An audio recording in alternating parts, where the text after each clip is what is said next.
Hello, welcome to Moving On, Coming Together, looking after our own well-being. This training is for parents and carers of children and young people within City of Edinburgh Council, and it is designed to provide support and information that will assist the positive return to school following the COVID-19 pandemic.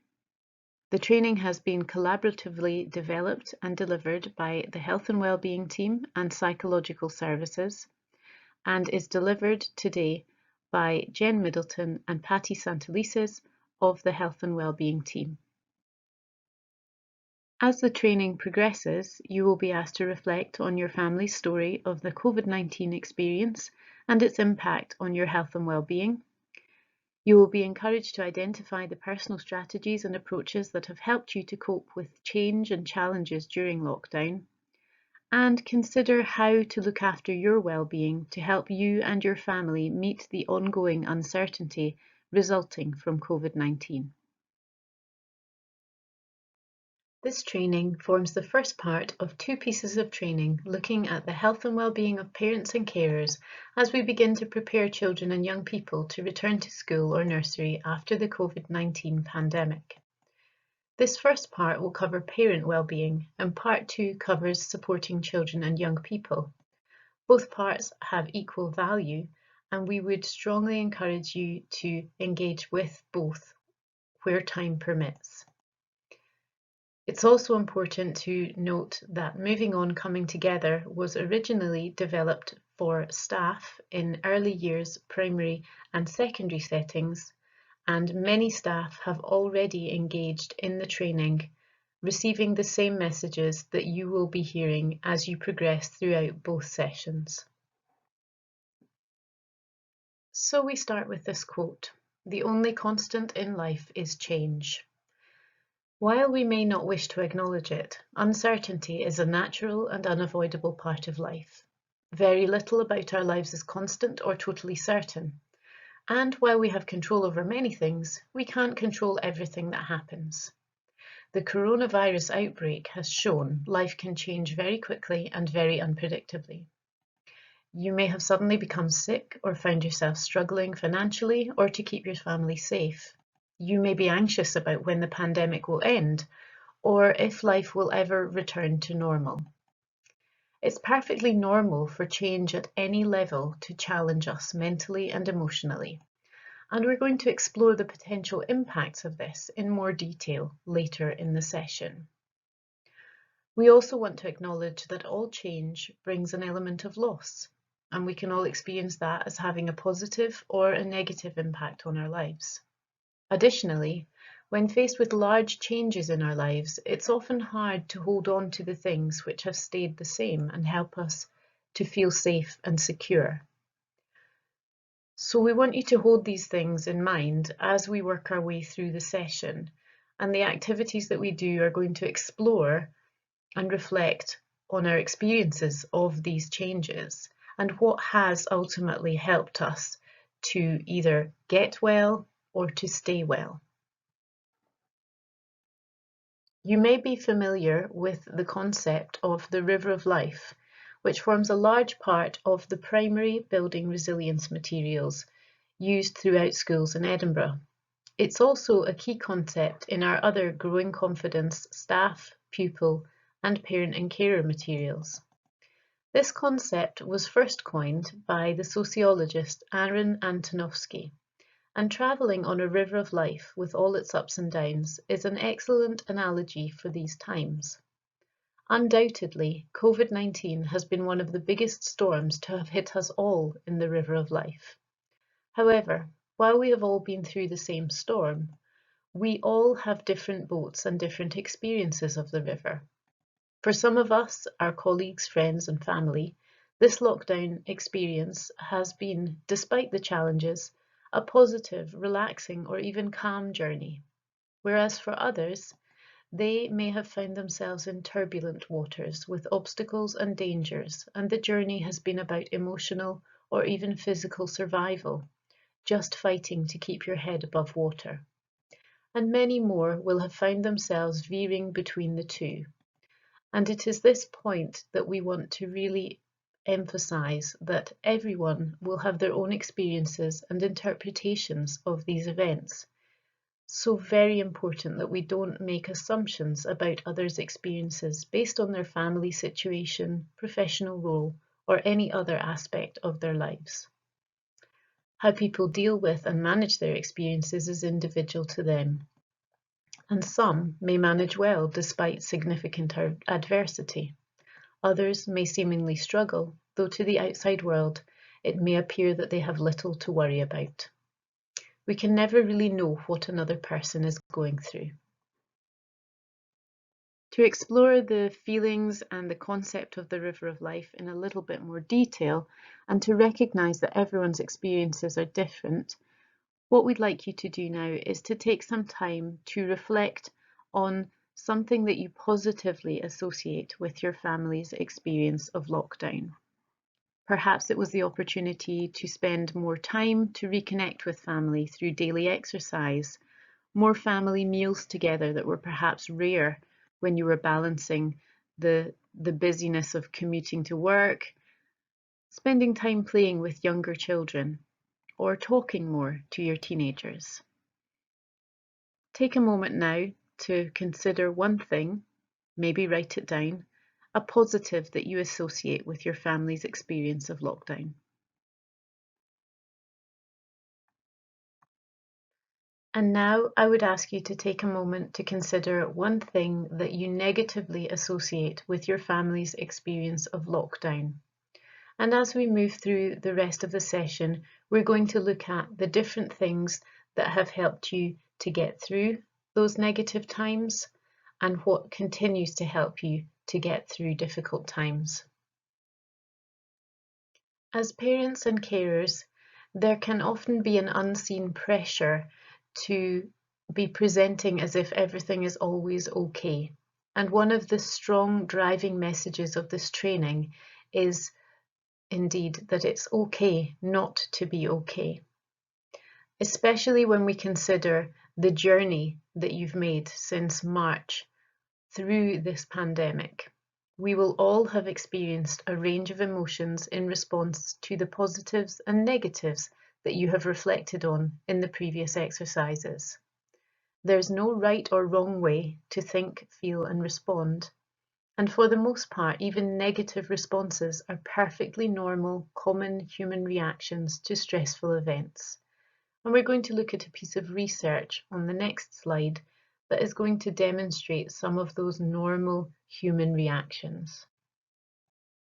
So included in some of the research that we have taken from NHS Scotland Education Service, normal responses to a global pandemic are not limited to but include anxiety, a loss of focus, sense of unfairness, uncertainty of the situation, numbing, shutting down, zoning out, irritability, sadness, grief, shame, feeling slow, confusion, and dark humour.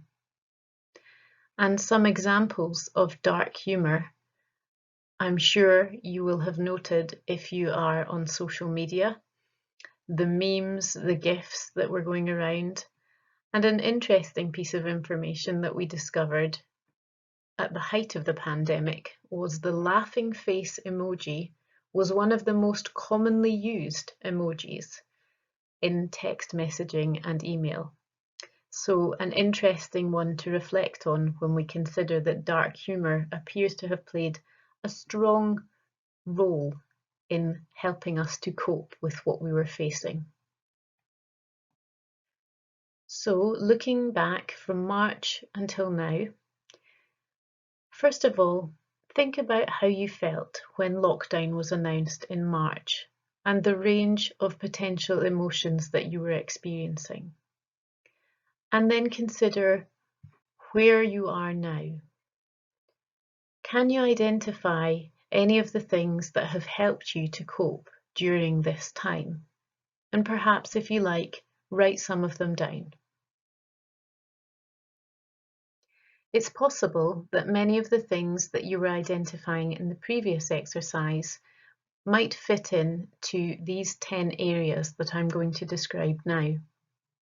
And these are the 10 things that make up a toolkit that's used in the Building Resilience materials. Now, Building Resilience was written for children, but these things absolutely apply to adults too. And the things that helped you to get through lockdown are the same things that will help you adapt and transition out of lockdown. So I'm going to start with Keep Connected, and I'm going to share a bit of research behind each of these 10 things. So Keep Connected tells us that social relationships and emotional support invariably show up as the most important factor in supporting adult mental health and well-being. Often, when we experience periods where our mental well-being is compromised, low mood, depression, anxiety, this can lead to disconnection and withdrawal from others, yet we should be doing the opposite and connecting. Respect yourself. Of course, it's imperative to look after the basics when it comes to our well-being. Food, water, sleep being particularly undermined by our busy 21st century lifestyles. And there's strong evidence to suggest that a lack of sleep can lead to depression and anxiety, not just the other way round. This session in Building Resilience encourages children to treat themselves as they would a good friend. We can often be our harshest critic, but it also provides an opportunity to reflect on how they can build their strengths and how unique they are. It is quite a miracle that we are even on the planet at all. Challenge your mindset. It's worth reminding you that we now know who we are and what we're good at is not fixed. That everything we think, feel, do or learn shapes and changes our brains. And understanding this can help us to make more helpful choices for ourselves and our own well-being. Take a moment relates to the importance of understanding and managing stress. Stress has a very bad reputation, but it is essential, important and positive. It is in all animals and is designed to help you meet, rise and overcome challenges. However, it is meant to be a short-term response. We cannot eliminate stress, but we can find better ways to manage it. Talk things over. Almost all of those who have suffered with mental health issues have reported that once they started talking about their worries and concerns, things started to get better. In Building Resilience, children are taught how to deal with worries, using worry monsters, and most importantly, how to ask for help. It can be hard to do this as it can feel exposing and make you vulnerable, but research suggests that resilient people ask for help. So it is an important skill to learn and indeed to role model. If worries are left unchecked and unchallenged, this can lead to rumination, a constant worrying about the past or the future. And rumination is one of the biggest predictors of mental ill health. Get active. There is a vast amount of research that shows physical activity can have a strong and positive influence on mental well-being and reduce mental illness. All the activities, hobbies and interests, not just physical ones, that you might engage in can help you to reduce stress and anxiety and improve your quality of life. If you also belong to a group while you're doing these activities, then this is an additional benefit to your well-being. Make a difference. Research finds that having purpose in life predicts both health and longevity. So having the ability to find meaning from life's experiences, especially when confronting life's challenges, appears to underpin resilience. It helps to feel we are part of something bigger, part of a we rather than just a me.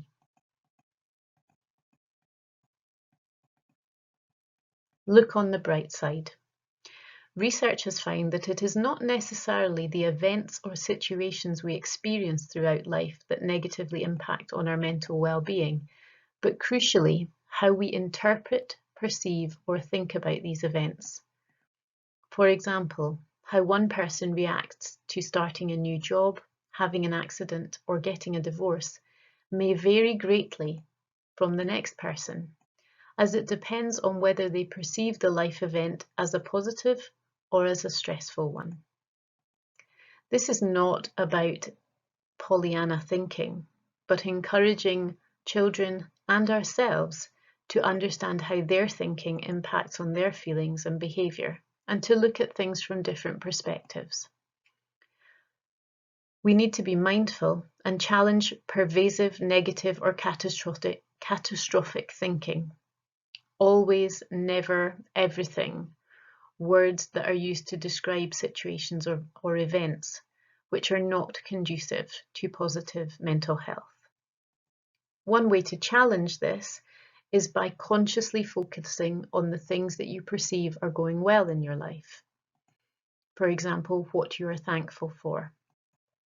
And research around daily reflections on gratitude can significantly improve people's mood, well-being, and even alleviate depression. Be kind to others.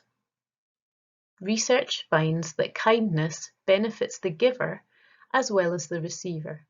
It can improve the immune system, extend our lifespan, and make us happier.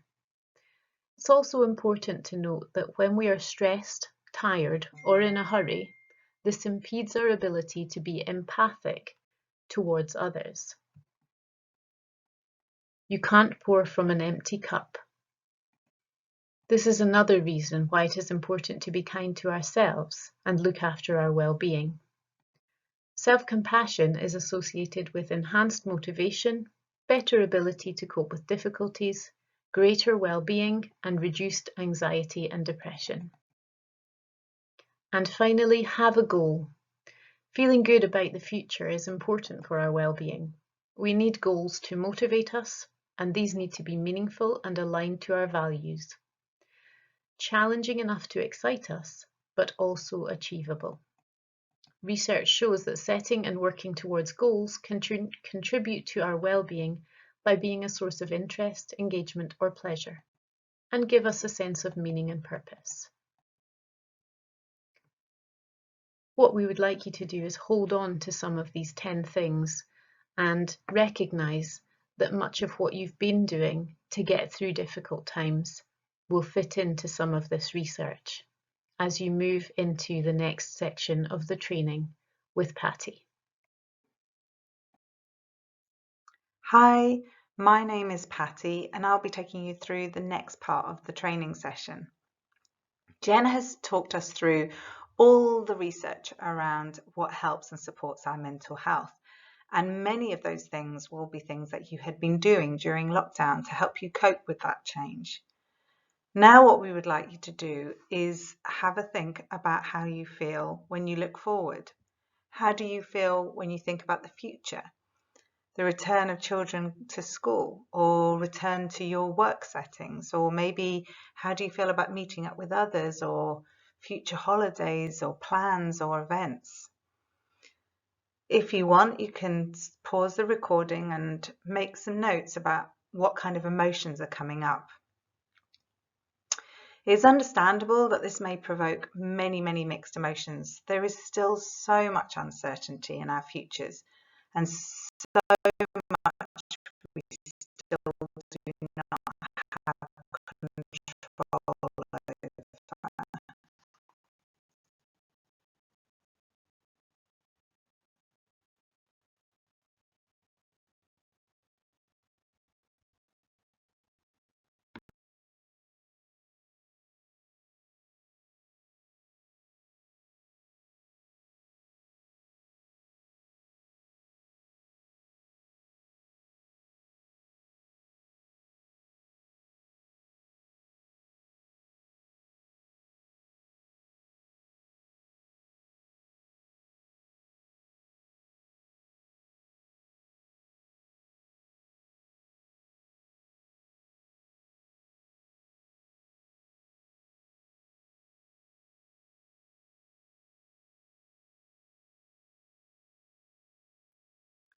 Although there is so much uncertain, and certainly we cannot control much of what is going to be changing in our physical environment, the one thing that we can control is our own selves. And so we can make sure that we provide a really positive emotional environment for our children. In all our work, the most important thing that children request and ask for is for people to listen and not fall in with their emotions, as in be a safe port in the storm. They want to feel like they can come to you and sort of dump any feelings or worries or anxieties on you, and instead of you getting more anxious about that or letting them see that you are concerned, for them to feel like you're like a lighthouse in the storm. You are going to show them the way, you're going to guide them, you will help them to manage and deal with their emotions because you are strong and secure and safe, and they will feel much better. It is very difficult to sit with somebody else's distress, especially when it is your own child. But it's really important that we can do that so that they can feel safe, that they can feel like they can come to us, whatever the weather, and we will be there to be able to manage and support it. And the only way we can be comfortable sitting with other people's distress and not fall in with it or not panic about it is by continuing to look after our own mental health and continuing to hold on to the very things you have identified that helped you to get through one period of massive change like this global pandemic has been, a massive period of uncertainty, and keep doing the very things that help you get through that experience in order to be able to help and to cope with any change that comes and is still to come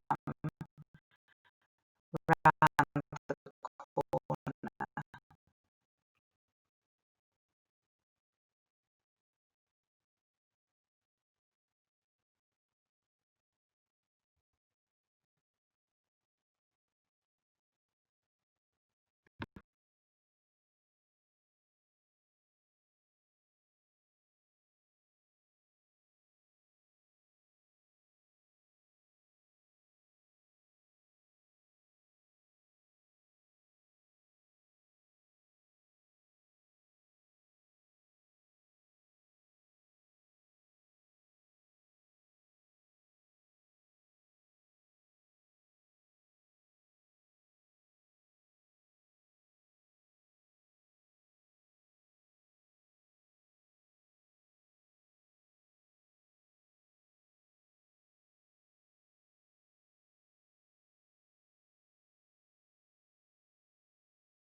Given that we are very much still in the storm, it is worth us thinking ahead to how we best weather this. And the following slides give a couple of ideas just to think about how you might be able to steer your boat through these challenging times and help reduce anxiety and stress levels. In addition to all the things that you've already been doing.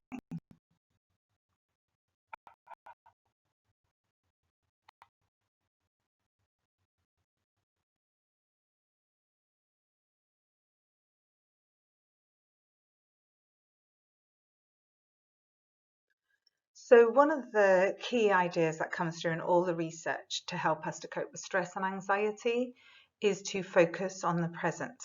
Focus on the things that are under your control. One of the things that we often find we can spend much time doing is worrying about the future, what might happen, what could happen, what if this happens, or worrying about the past. Oh, I shouldn't have done this, or I shouldn't have done that, or what I wish I had done this differently. And that running around constantly backwards and forwards from the past to the future, from the past to the future, neither of which is under our control, is called rumination. And a study has found that rumination is the biggest predictor of the most common mental health problems in the UK, because we are constantly putting our mind in a place where we have no control over. Instead of this, by focusing on the present, by switching your attention to what is happening right now, what options and choices are available to you now, it can help interrupt this negative assumptions and catastrophic predictions that can be running through our mind.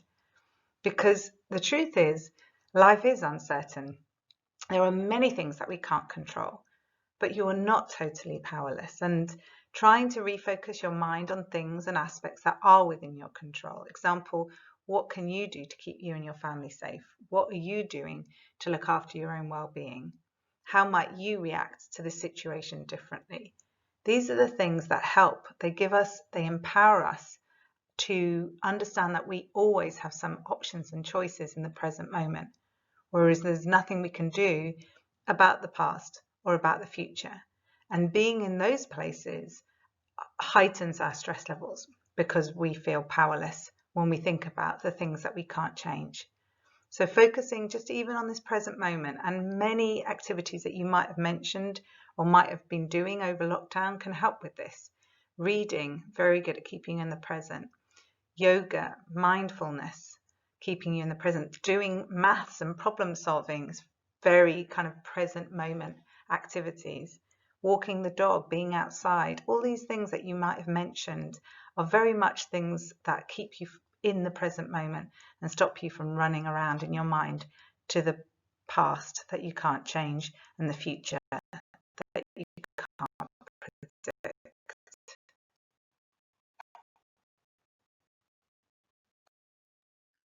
The second thing that will help us to weather this storm is to show ourselves and others compassion. This is something new we are all living in. We have not lived through a global pandemic before.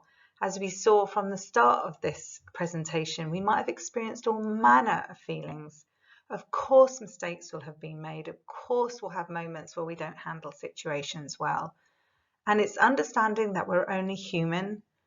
This idea of recognizing that we are part of humanity, that mistakes are made, that we would treat ourselves like we would a good friend.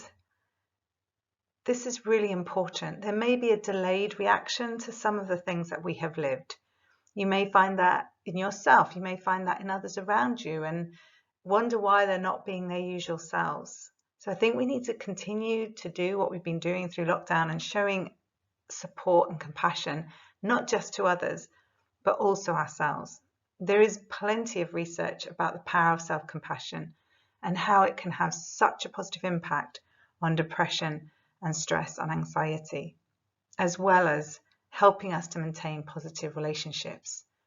As somebody said, don't come towards yourself with a baseball bat.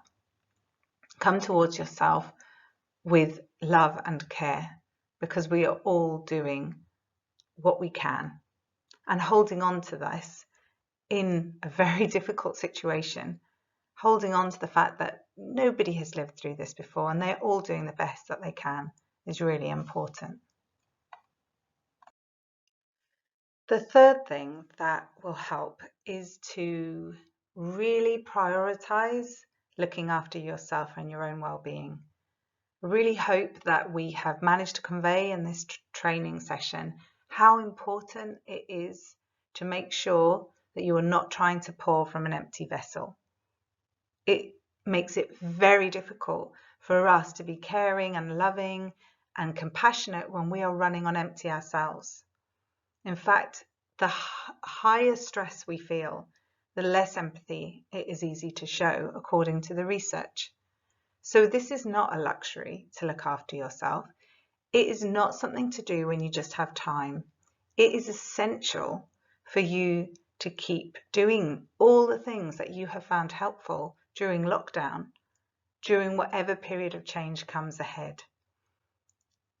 And if you are not willing to do it for yourself, then you do it for your children, because all the research shows that parents who are looking after their mental health and well-being have children with better mental health and well-being. So this is something to really, really prioritize, and it will help you to weather whatever storm is coming. The truth is, if we want our children to prioritize looking after their mental health and well-being, and I have no doubt that many of you are even listening to this presentation because this is something you desire and care about. You want your children to grow up knowing it's important to look after their mental health, knowing it's important to build their resilience, and knowing how to do that.